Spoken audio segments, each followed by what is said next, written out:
আসসালামু আলাইকুম, আমি মোহাম্মদ নয়ন। আমাদের কিছুদিন ধরে অত্যাচার করতেছে, আমাদের ৬,০০০ টাকার মামলা দেয়, মিটারের মামলা, এটা নৌ পার্কিংয়ের মামলা। আমাদের এটি চলবে না। আগের আমল এখন আর নাই, সরকার পল্লী খাইছে। এটি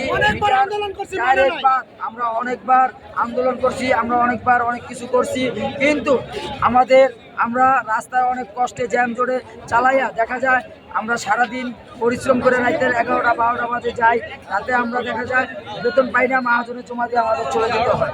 ঠিক আছে, জমা 1200 1300 এক হাতে জমা নেয়। তো আমাদের জমা দাবি যে সরকারি নির্ধারিত জমা 900 টাকা, সেখানে আমাদের কাছ থেকে 950 নেই বা 1000 টাকা নেই, তাতে আপনাদের কাছে আমাদের একটা দাবি। তবে একটা কি, নো পার্কিংয়ের কোনো মামলা দিতে পারবে না, আর কোনো অত্যাচার জুলুম করতে পারবে না, মিটারের কোনো মামলা হবে না।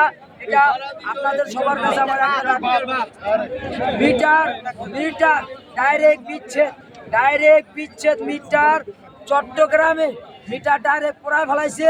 তার কারণে টিআই চ্যানেলে দিয়ে দিছে 6 নম্বর 6 চ্যানেল দেওয়ার পর আমাদের হেডলাইটে দেখানোর পর আমাদের ভাইয়েরা বিশ্বাস করে না। যাই হোক, মসজিদের মাইকে টিআই নিজে যায় বলার পর একজন আমাদের শ্রমিক ভাই সে বলে দেওয়ার পর সে ওই সব ড্রাইভারকে বলে দিচ্ছে টিআই যে তোমাদের মিটারের কোনো মামলা হবে না।